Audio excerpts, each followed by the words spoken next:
AJ ನ್ಯೂಸ್ಗೆ ಸ್ವಾಗತ. 70ನೇ ಕನ್ನಡ ರಾಜ್ಯೋತ್ಸವದ ಅಂಗವಾಗಿ ಬೆಳಗಾವಿ ನಗರದ ಕುಮಾರ ಗಂಧರ್ವ ರಂಗಮಂಟಪದಲ್ಲಿ ಆಯೋಜನೆ ಮಾಡಲಾದ ಕಾರ್ಯಕ್ರಮದಲ್ಲಿ ಸರ್ಕಾರಿ ಪಿಎಂ ಶ್ರೀ ಕರ್ನಾಟಕ ಪಬ್ಲಿಕ್ ಶಾಲೆಯ ರಾಮತೀರ್ಥನಗರ ಬೆಳಗಾವಿ ಶಾಲೆಯ ಮಕ್ಕಳು ಭಾಗವಹಿಸಿ ತೃತೀಯ ಸ್ಥಾನ ಪಡೆದ ಪ್ರಯುಕ್ತವಾಗಿ ಶ್ರೀ ರವಿ ಭಜಂತ್ರಿ ಮಾನ್ಯ ಕ್ಷೇತ್ರದ ಶಿಕ್ಷಣಾಧಿಕಾರಿಗಳು, ನಗರ ವಲಯ ಬೆಳಗಾವಿ ಶ್ರೀಮತಿ ವಿದ್ಯಾವತಿ ಭಜಂತ್ರಿ ಮಾನ್ಯ ಕನ್ನಡ ಮತ್ತು ಸಂಸ್ಕೃತಿ ಇಲಾಖೆ ನಿರ್ದೇಶಕರು ಶ್ರೀ ಐಡಿ ಹಿರೇಮಠ್ ಮಾನ್ಯ ಸಮನ್ವಯ ಅಧಿಕಾರಿಗಳು, ನಗರ ವಲಯ ಬೆಳಗಾವಿ ಎಸ್ಟಿಎಂಸಿ ಅಧ್ಯಕ್ಷರು ಶ್ರೀಮತಿ ಮಂಜುಳಾ ಮಚೀಟಿನ ಉಪಾಧ್ಯಕ್ಷರು, ಸದಸ್ಯರು, ಪಾಲಕರು, ಪೋಷಕರು, ಪ್ರಧಾನ ಗುರುಮಾತೆಯವರು ಆದ ಶ್ರೀಮತಿ ಎನ್ಆರ್ ಮೆಳವಂಕಿ, ಎಲ್ಲ ಮಾರ್ಗದರ್ಶಿ ಶಿಕ್ಷಕರು, ಸಿಬ್ಬಂದಿ ವರ್ಗ ಶಾಲೆಯ ಮಕ್ಕಳಿಗೆ ಶುಭ ಹಾರೈಕೆ ಮಾಡಿ ಅಭಿನಂದಿಸಿದ್ದಾರೆ. ಕನ್ನಡಿಗರ ಮೆಚ್ಚಿನ ನಿಮ್ಮ ಎಜೆ 24/7 ನ್ಯೂಸ್ ಕನ್ನಡ ವಾಹಿನಿ ಇದೀಗ ಟಿವಿಯಲ್ಲಿ ಲಭ್ಯ. ವೇಳೆ ನೋಟಿಸ್ ಕೊಟ್ಟಿದ್ರೆ ವಾಪಸ್ ತಗೋತೀವಿ.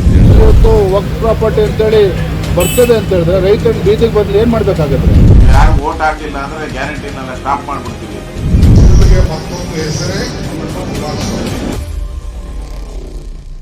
ಕರ್ನಾಟಕ ಮತ್ತು ದೇಶ ವಿದೇಶ 360 ಡಿಗ್ರಿ ಸುದ್ದಿ ಹಾಗೂ ಉತ್ತರ ಕರ್ನಾಟಕ ಬೆಳಗಾವಿ, ಬಾಗಲಕೋಟೆ, ಧಾರವಾಡ, ಹಾವೇರಿ, ಗದಗ, ಬಿಜಾಪುರ ಜಿಲ್ಲೆಯ ಕ್ಷಣ ಕ್ಷಣದ ವಿವರವನ್ನ ಪಡೆಯುವುದಕ್ಕೆ ಎಜೆ 24/7 ನ್ಯೂಸ್ ಕನ್ನಡ ವಾಹಿನಿಯನ್ನ ಲೈಕ್ ಮಾಡಿ, ವಿಡಿಯೋಗಳನ್ನ ಶೇರ್ ಮಾಡಿ, ಕಮೆಂಟ್ ಮಾಡುವ ಮೂಲಕ ನಮ್ಮ ವಾಹಿನಿಗೆ ಸಹಕಾರ ನೀಡಿ ಮತ್ತು ಚಾನೆಲ್ ಅನ್ನ ಸಬ್ಸ್ಕ್ರೈಬ್ ಮಾಡಿ. ಧನ್ಯವಾದಗಳು.